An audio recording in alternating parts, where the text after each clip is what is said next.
So my name is Jenn Gile. As the slide denotes, is what you showed up for. I'm going to be talking about NPM malware. I'll tell you a little bit about myself, and then I want to know a little bit about who's here today. So, it helps if you turn it on. Did you know that? That's me, in case you're in the back and can't see me over people's heads. It's nice and big and billboard sized. So I am co-founder of opensourcemalware.com. It is a free, community-driven threat intelligence database of malicious open source packages, repositories, and domains. Talk to me later about that. We're not going to be talking about it today. I'm also an advisor for Endor Labs. If you haven't seen their AI photo booth over by the check-in, you should go check it out. I'm the communities lead for Bsides Seattle. So who has been to the village? Okay, go back to the village and go meet all those cool communities that are in there. We've got the EFF, we've got InfraGard, we've got tons of people who are looking to both offer educational opportunities as well as bring people in as volunteers, so go meet them. And I'm also a board member for Second Cycle, which is a community cycling shop in Tacoma. That's enough about me. Show of hands, how many of you work in security right now? Okay, how many developers do I have? Hey, dev friends. How many of you are threat hunters of some kind, researchers? A few. How many of you work in application security? Okay, cloud security? Something else. Awesome, I love the diversity.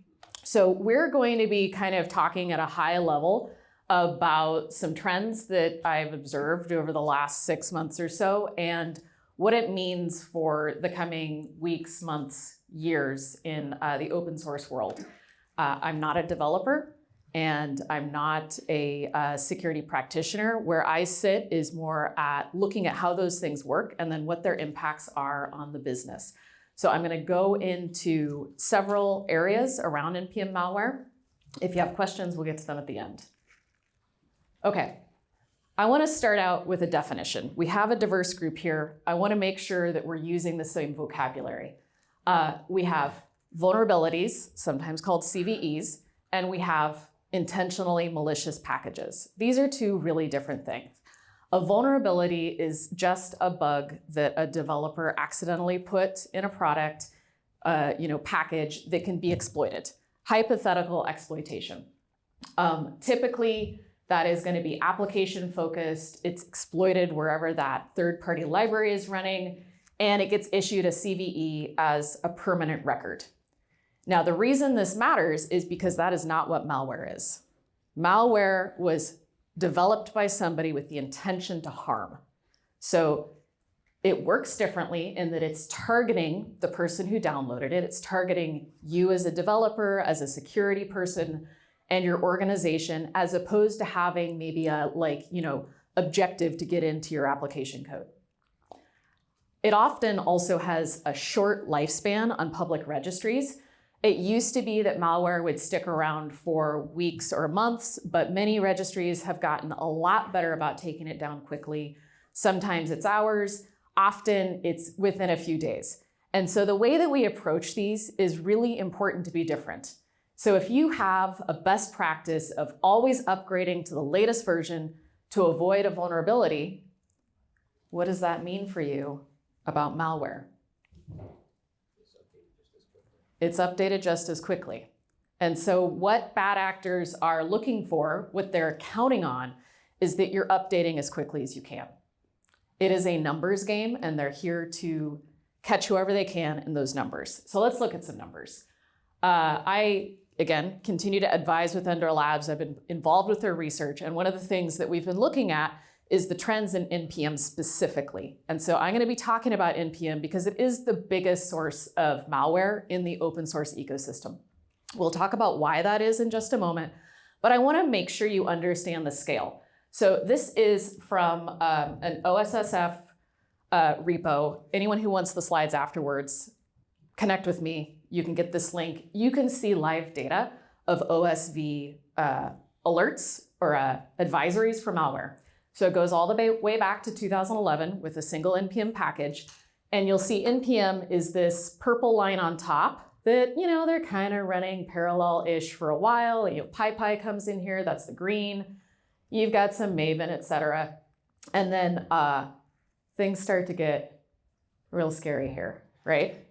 So what we saw in 2025 was a 20x increase in malware advisories in NPM. Now there's a very specific reason for that. There was a very large campaign called Indonesian Tea Theft or Indonesian Foods that drove a lot of that. But a very interesting, unrelated to the Indonesian Foods incident, is increases in account takeovers.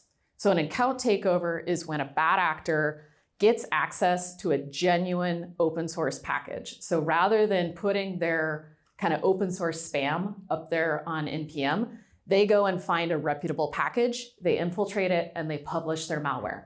So we saw a 12 times increase in ATOs last year. With ATOs, the trust is your threat vector. You trust that package already. You are already automatically upgrading to the latest version. And so while they may not do as many ATOs as they will novel malware, the possibility for an ATO to have an outsized impact is tremendous because, again, you're downloading something you already trust. So if you always upgrade to latest, you are the target. We're going to talk a bit more about why threat actors love NPM. There's a lot of reasons. I'm going to dive deep into 5 2025 malware campaigns where ATO was the strategy in all of those. And then I'm going to talk about some tips for open source consumers in terms of if you are personally consuming packages from NPM, if your organization is, what are some things that you can do to protect yourself? Okay. We'll get here in a second. One of the reasons NPM is so tasty is because of JavaScript.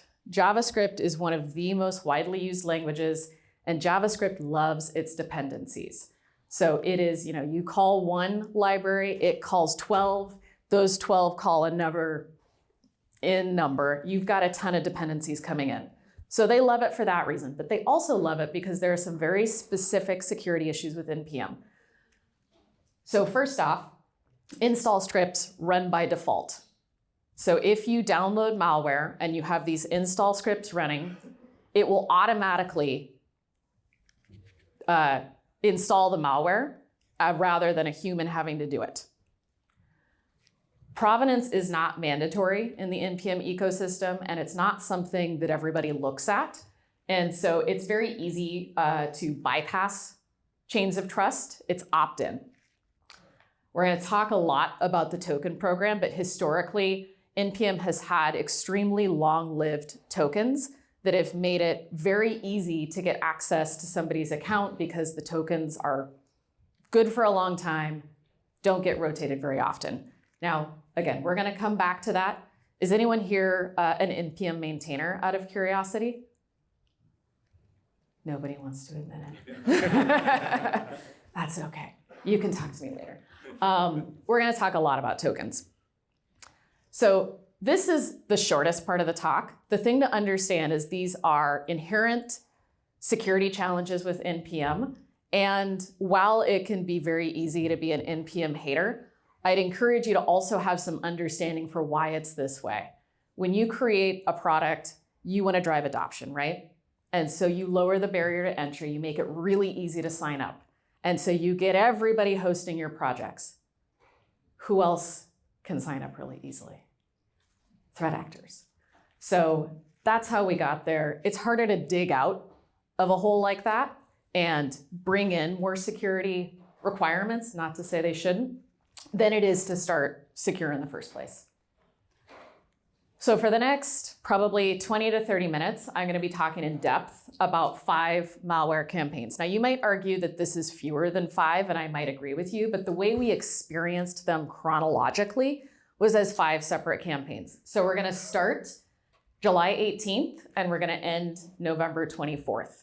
This was a, for the most part, summer incident.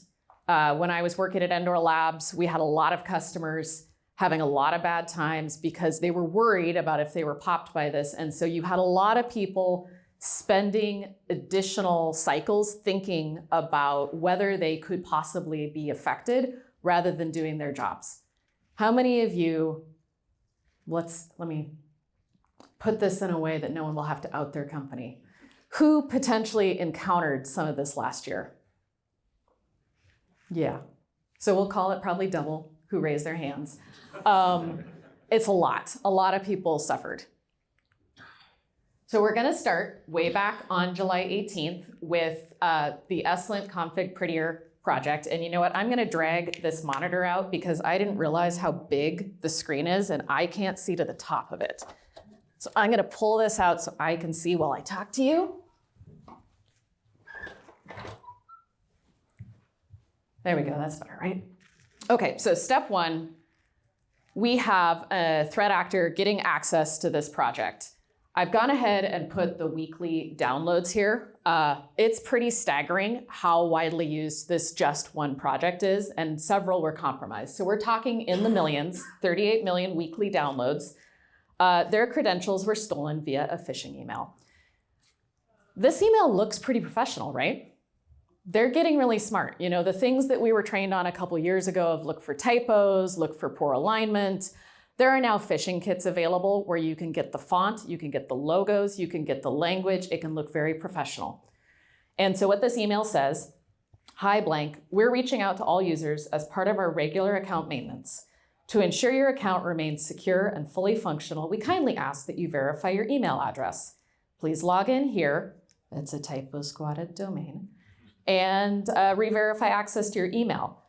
I was rereading this yesterday, and I want to emphasize the last line. You're receiving this email because we doubt that you still have access to the email provided. Okay. You've got urgency here, right?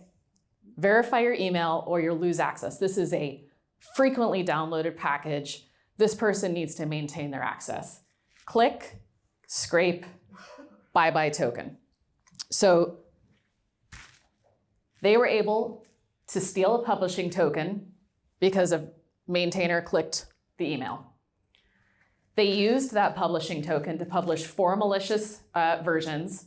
Now, this was not particularly sophisticated malware. And in this talk, I'm not gonna talk in detail about exactly what the malware did in like super granularity, but suffices to say, it had an install.js script that ran and it dropped a malicious DLL during npm install.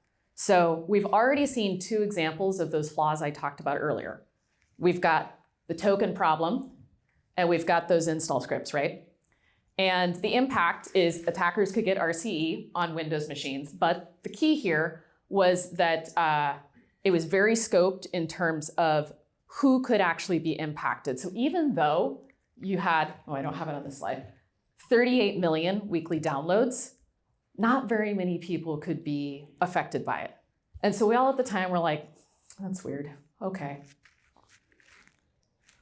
One day later, we have the is compromise. Now the is package was not used by as many people. It's only 2.8 million weekly downloads, but I don't know about you, that's still a lot.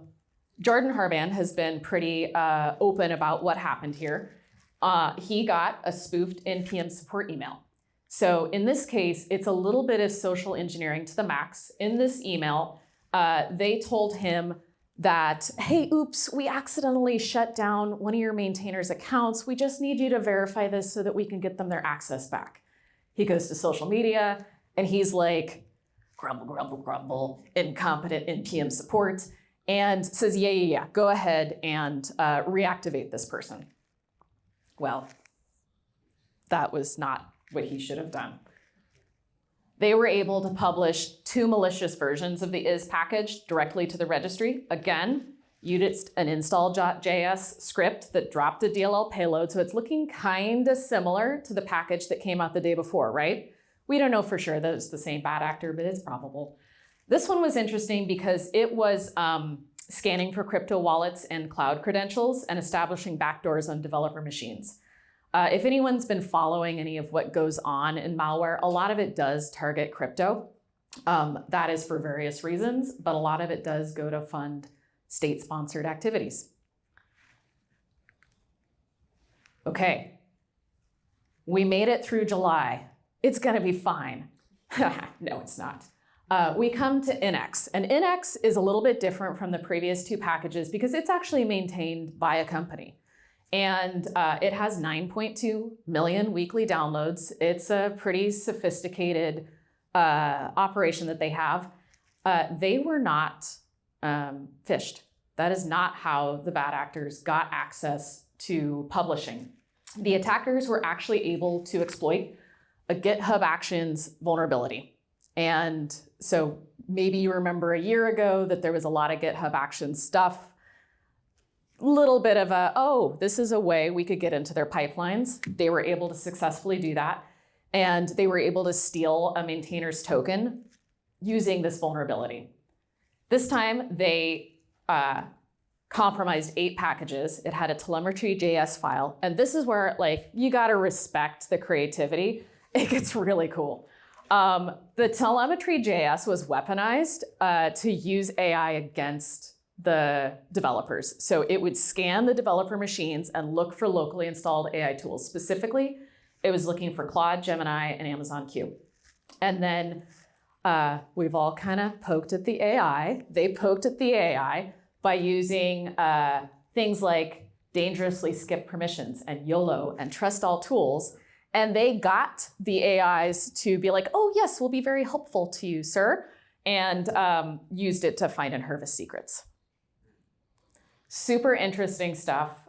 This had a lot of conversation as a result, more on the business side of oh my gosh, how are we scoping AI permissions? How are we making sure that the way we have our AI code assistants configured can't be abused in this way? So the Singularity campaign started by creating a public GitHub repo for each breached organization. The reason it's called Singularity is because each repo was called Singularity-repo or repository. And in just 8 hours, even though even though INX realized fairly quickly that they had been compromised, still took about 8 hours to shut it down, and they had affected 370 companies. So I'm gonna remind you, they used this to scrape secrets. This is the worst day of my life. This is the worst day of your life so far. 2 days later, they used those secrets because these people didn't rotate. I see a face. It's horrifying. The second wave flipped 6,700-ish repos to public. 200,000 files were exfiltrated. So you start to see the economics of what's going on here.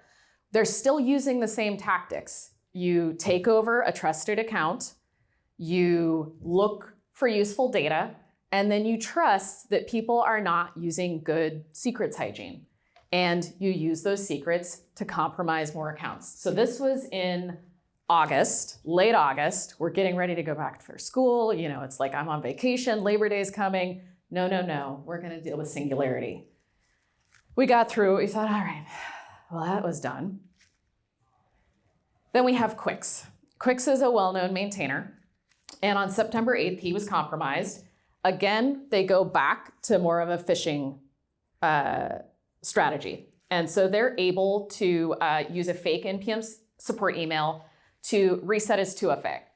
And so we have the email up here on the right, and he's actually been on a podcast. You can Google this. I think it's an Aikido podcast. It's really good. He talks about this experience and what he was going through, and that he absolutely knew better. He was tired, he was busy, and he was like, I can take care of this right now. Click, click, click, done. Well, what the email says is, as a part of our ongoing commitment to account security, we are requesting that all users update their two-factor authentication credentials. Our records indicate that it has been over 12 months since you last 2FA update. I mean, this is pretty believable, right? We've just been through 3 account takeovers where tokens were some kind of an issue. So if I'm a maintainer, if I'm paying attention, this doesn't surprise me that somebody from NPM might say this is a good idea. To maintain the security and integrity of your account, we kindly ask that you complete this update at your earliest convenience. Ready for the threat?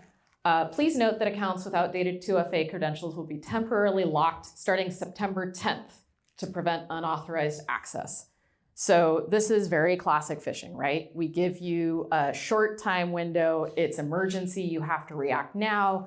We're counting on you to be tired. He was tired. He clicked it. And very quickly, he realized he'd been pwned. He did what he could with NPM to try to get it addressed. But once they get in, it's often too late. They were able to publish 28 malicious packages, injecting a piece of code that was intercepting cryptocurrency activity in the browser. Now, what I think is interesting about this attack, because we can see the activity, is only about $1,000 were stolen. Were they just bad at their jobs? Probably not. They probably had some kind of ulterior motive. So I think what kind of tends to happen when we see these nothing burger exploits of like, oh, well, like it was $1,000 that was stolen, no big deal. There's not a lot of that secondary thinking of, okay, the obvious theft is not a big deal. What's the hidden agenda going on here? Who knows what came next? Who watches Dune? Yeah, Shai-Hulud came next. It was nasty. It was not fun. So about a week later is when Shai-Hulud started. And again, fake NPM support email allowed the attackers to reset 2FA, gain access to the maintainer's account, and lock the maintainer out. I'm not going to talk in depth about the worm, or you may call it virus capabilities. You can Google that. The business side of it is definitely the more interesting thing. They were able to publish 187 packages, disguised a color library as disguise the malware as a color library. And again, you got to give them some credit. They did some clever things here. It had a malicious bundle.js file which installed TruffleHog. Anyone familiar with TruffleHog? Yeah, TruffleHog is a fantastic project. It is for looking to see if you have exposed secrets in your work.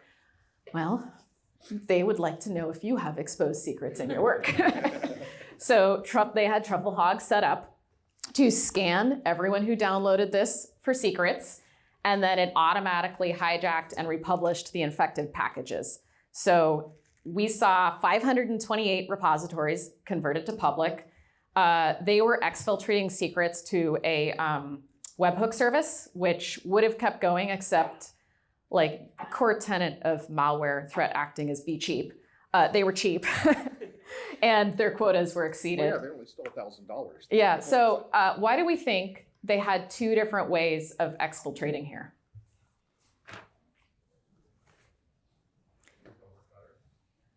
It could be which worked better, but think about plausible deniability. If it's all been published on the internet for anybody to use, it's a lot harder to kind of figure out how somebody maybe found out, as opposed to tracking down a webhook service. So we went through wave 1, and everyone was like, well, that sucked. And then 6 weeks later, the second wave came. I think this was the week of Thanksgiving. Thank you. They used those secrets from wave 1. So I'm going to remind you of a couple things here. There's two important dimensions. First of all, time. 6 weeks had passed. Second of all, everyone who was breached probably knew that they were breached and knew what had been breached. So what did those people not do?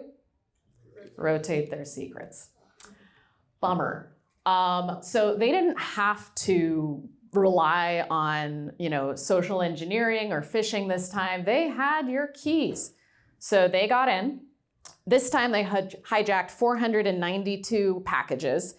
There was a little bit of a variation. They used Bun instead this time, but it was the same playbook. They used TruffleHog, scrape for secrets, but this time it had just a little nasty twist, which was if there was an auth failure detected, they would wipe your home directory. Shit. So over 20,000 credentials were exposed from this. Well-known brands, Postman, Zapier, were all published to GitHub. So let's look at some data, because one of the things that I think there's a failure to accept in the community is this is not a tech problem. So this company, Entro, looked at about 30,000 of the packages that were compromised and looked to see what kind of industries those packages were from. What they found is it was just over half were tech companies. They also found that within 3 days, there were still valid credentials floating around. So this was not like a surprise, no one's heard of Shai-Hulud kind of a thing. Like this was after, this is the 5th incident, well 6th, right? In a row where we haven't quite caught up. So we're dealing with real estate, government, banking, logistics, telco, media, insurance, healthcare. We're starting to see the impact of this campaign going well beyond tech companies. Okay, so what can NPM maintainers do? First off, there's a thing called hardware keys, or UB keys, whatever. Anybody use these? Good for you. They've been available as an NPM feature since about 2015. Really what it's doing is it's protecting the human authentication path. So you can't get phished, right? It's not gonna sign if the browser's origin doesn't match the registered domain. Now, there's always a con with every security measure. That's why we talk about defense in depth. Your CI/CD pipeline tokens are still fully exposed. Okay, that's fine. Probably in reaction to the first 2 ATOs, and I do know some people involved a bit, so I can't say more than that. Trusted publishing came out at the end of July. Now, trusted publishing is not a new concept. This is something that other registries do. They had kind of been experimenting with trusted publishing, but this is when NPM had it available for GA. Now, what trusted publishing does is it kind of balances out, okay, if you've got a hardware key, you're protected, but your pipeline's not. So we're gonna protect the machine path by only accepting versions published from a very specific GitHub Actions runner with an OIDC token. Low adoption is a problem here. There's a lot of friction in setting this up. Ecosystem support is not there. For example, it's not supported on Bitbucket. I think it's just GitLab and GitHub today. And there's still some nuance with the permissions where, depending on how you configure it, someone can still come in and manually push out a malicious package. And so with trusted publishing, this requires some education on the part of consumers, because you really do have to be looking at the metadata to see this package is supposed to go through trusted publishing and didn't. So there's a fair number of cons with this, which is, again, why we have multiple options.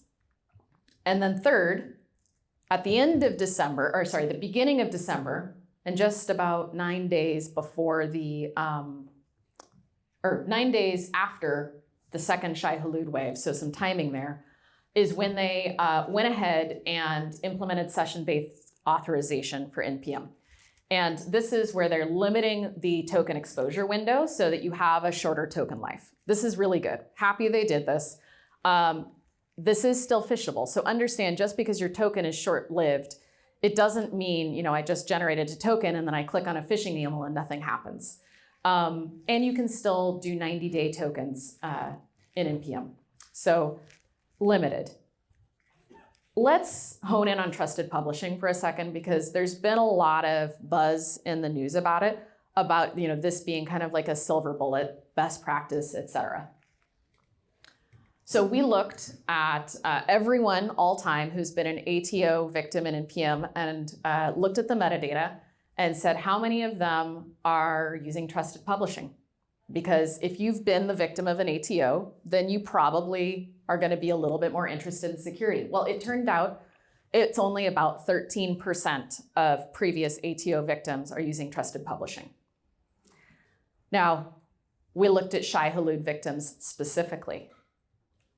Up or down? What do you think? More likely or less likely to be using trusted publishing? I hope it's up. I really wish it was up. It's about 10%, 11. This is not a knock on those maintainers, because again, there's real barriers to being able to implement this technology. but it's to kind of emphasize that yes, these protections are there, but they're not all widely accessible and adoptable. And so as consumers of open source, we need to take some responsibility for what we're consuming.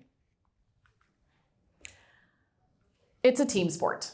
So having worked in application security and now working in threat intelligence, I do tend to see a little bit of a narrative, and certainly the vendors do it, of if you do this one thing, you'll be protected from malware. And that's simply not the case, right? What we see is that the organizations that are much less likely to be victims are treating it across at least 4 separate areas: your developers, your application security or product security, cloud security, incident response, and CTI. So this is where I say, if you do everything I tell you and you still get popped, it's not my fault. So I'm gonna give you some recommendations, like 2 tips per team. And I would encourage you, because a lot of you are in one of these teams, to maybe go back and talk to your organization, maybe form a little malware task force to talk internally about how can you protect yourselves. Okay, we're gonna start with the developers. This makes sense. They're the ones downloading the packages, right? They are closest to boom. Their mission should be safe dependency confusion. And I've worked with devs long enough. I worked at Nginx for years before going into security. I don't believe the narrative that developers don't care about security. I think that's a dangerous false narrative. There's a good number of developers here. Clearly you care about security or you wouldn't be here. But you do have to make it a little easy, right? So we do have a bit of a question for those developers of, can you put up with a little bit more friction so that you don't have a terrible day in the future? So here's what the little bit more friction looks like. One thing is using lock files and being cautious about auto upgrading. So using a lock file means that if a new malicious version of a package comes out that you're using, that it doesn't automatically pull the new one. Now, the don't auto upgrade thing, that could be a real cultural change, right? Because there's a lot of organizations that believe latest is greatest. So this is like a, not just tech conversation. The second thing to think about, taking a step back, my little bullet, just a reminder, most ATOs are taken down within 3 days or so. So we're not saying don't ever upgrade to latest, just like let it mellow. The second thing is lifecycle scripts. So this is going back to that post-install, like these things that NPM does that make it very easy for malware to be automatically deployed. And the reason I say beware is because I understand that these are useful. They're convenient. They make your job faster and easier. But I would encourage you to think about like how you code with AI, and you're not gonna just YOLO it and let AI do everything and not approve any of it, right? Right? Same thing here. Like, don't let NPM, install scripts just decide what's going to get installed for you. Like, be in control. Okay. Product security, application security. Your focus is on hardening those pipelines, enforcing guardrails. And so the question I would have for you if you're in ProdSec or AppSec is, are your guardrails automatic? Or do they depend on somebody remembering to do the right thing? I'm not gonna lie and say this is easy. I've talked to a lot of organizations that still are scanning after things ship to production. I realize that's the reality. And so if you're not scanning in CI yet, I understand that this is a change for you. So the first thing you might do, doesn't have anything to do with when your scans happen, is search for unpinned dependencies. If you find unpinned dependencies, you can report them to engineering, you can educate them about the danger of unpinned dependencies, and this is a thing that they can take care of as part of their backlog. The second thing is scanning for malware, both in CI, and everyone's using AI these days, so using it in whatever your AI IDE of choice is. There's some really interesting experiments out there for how you can actually help cursor, et cetera, pull safe dependencies. But what I am going to warn you of is if you're not doing those things, it's highly likely to pull bad stuff. We did research at Endor Labs where we found that 4 out of 5 dependencies pulled by LLMs were either vulnerable or totally hallucinated. We didn't even look at malware at that point, but I have a friend who said that he's had a particularly famous AI coding tool try to serve him malware 3 times. So like, as a reminder, these things are not secure by default. So look at the ways that you can help these models make responsible decisions about what to pull. Okay, cloud security. Now, traditionally, you've been about blast defense, right? But I want to draw your attention to 13% of what got stolen from Shai-Hulud, cloud keys. So start thinking about your role in malware defense a little bit more actively. How often these keys getting rotated? How are you watching what happens with them? So the question I would have for cloud security is, if your developers' AWS keys were stolen today, would you know? What would you do? So obviously, rotating and scoping credentials, but also monitor for anomalous credential use. And then finally, incident response, cyber threat intelligence. You're looking more about, is your IR playbook ready for a supply chain attack? I've been doing a lot of talking in the community lately about the problem of malicious open source, and it operates differently than classic open source. So, do you have the tools in place to analyze these? These kinds of open source, they don't detonate. If you put them in a sandbox, they'll realize they're in a sandbox and they'll be quiet. So keep in mind, they play by different rules. So make sure you're bringing in open source threat intelligence that is specific, will help you understand the supply chain risk. And then make sure, of course, that you have a supply chain incident response playbook. And I think that brings me to the end. How did I do? Oh, 10:39, plenty of time for questions. So first of all, thank you.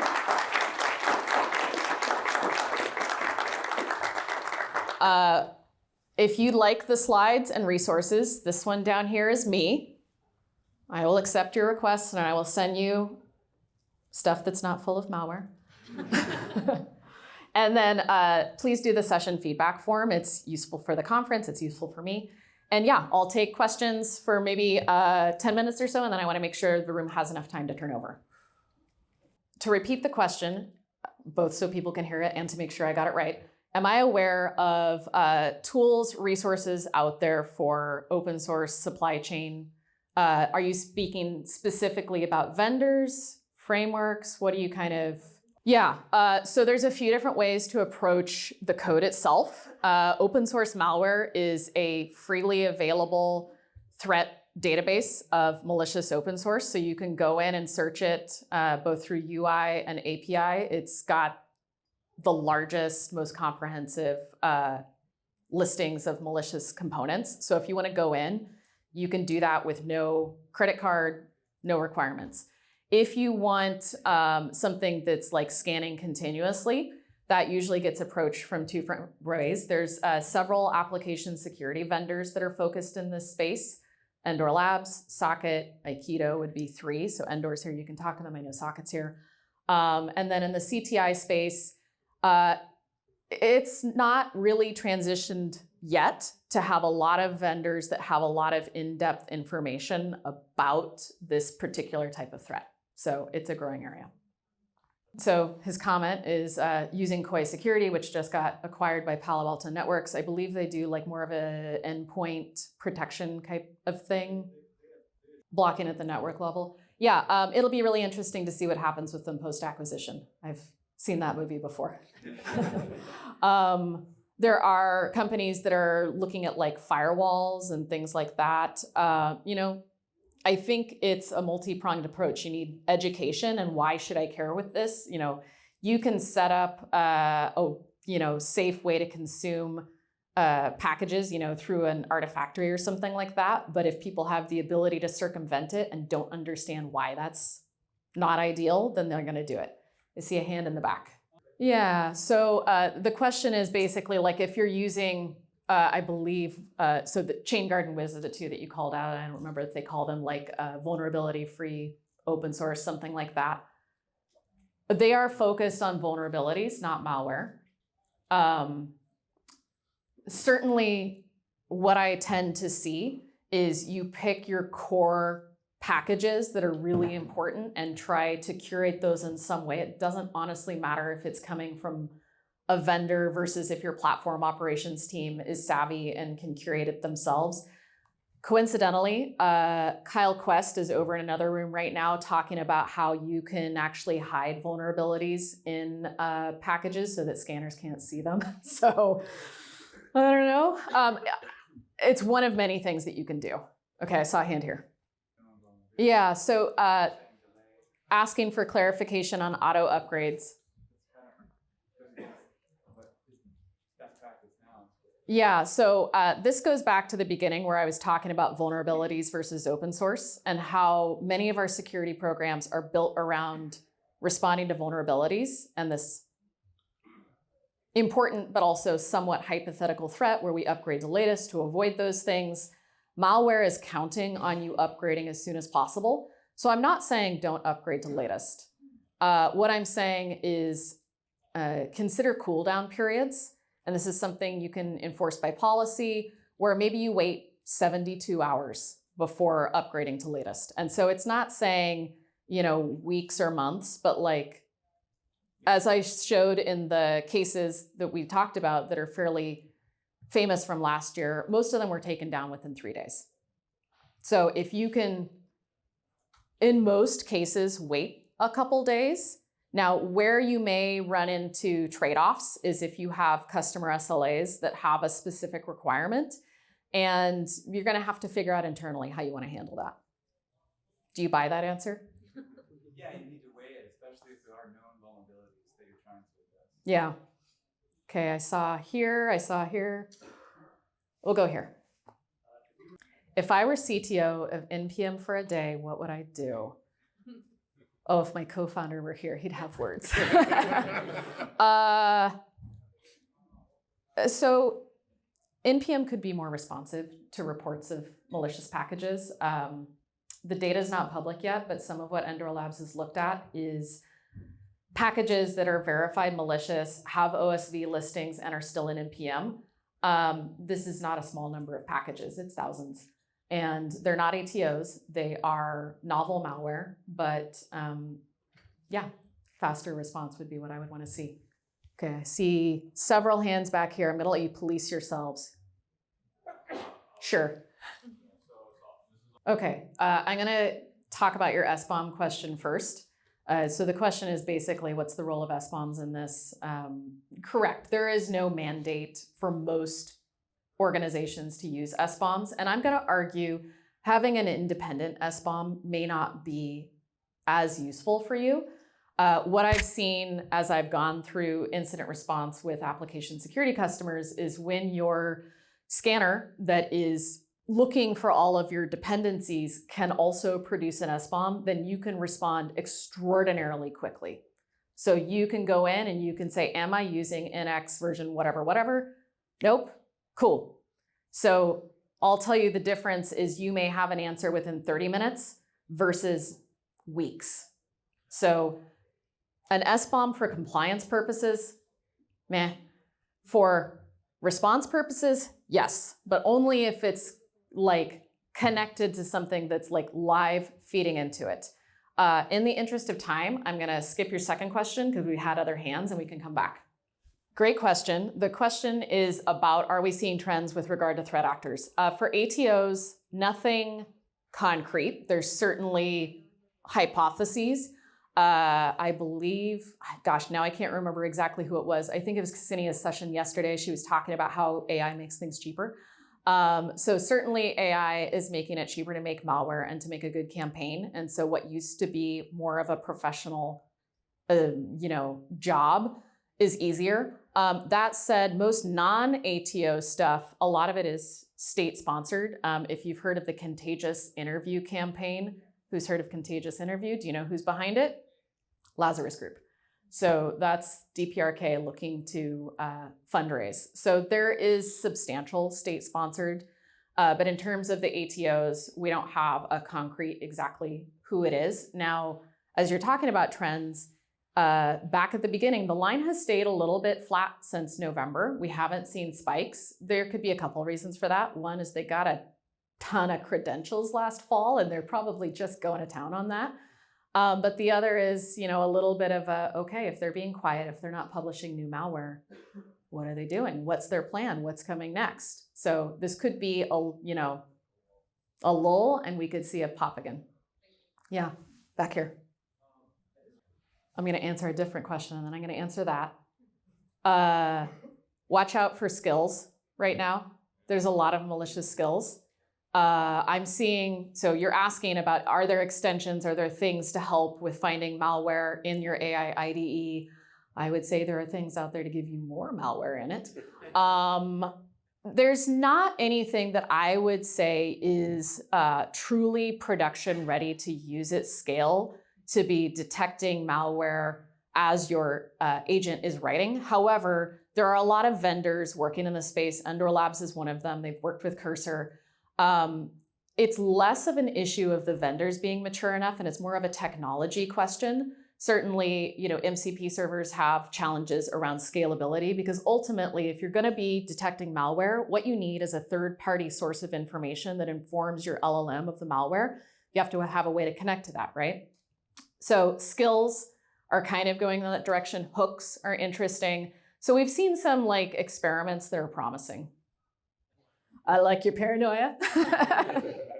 So kind of just to repeat the question, with the protections that NPM put in place, are ATOs impossible now? Am I kind of paraphrasing that correctly? Yeah, pretty much. No. Yeah, no. Certainly they help. Certainly they're better than nothing. But until we start seeing, maybe this is my call to action for you, until we start seeing security people volunteering with projects and helping them adopt security standards, we're probably not going to see a lot of change. Most of these projects don't have security experts helping them maintain and helping them with best practices. So if you're looking to build your community involvement or your resume, volunteering with a project that has a lot of downloads could be a great way to hit all those marks. Okay, I will be out in the hall. I want to make sure the next speaker has time to prep. So thank you so much all.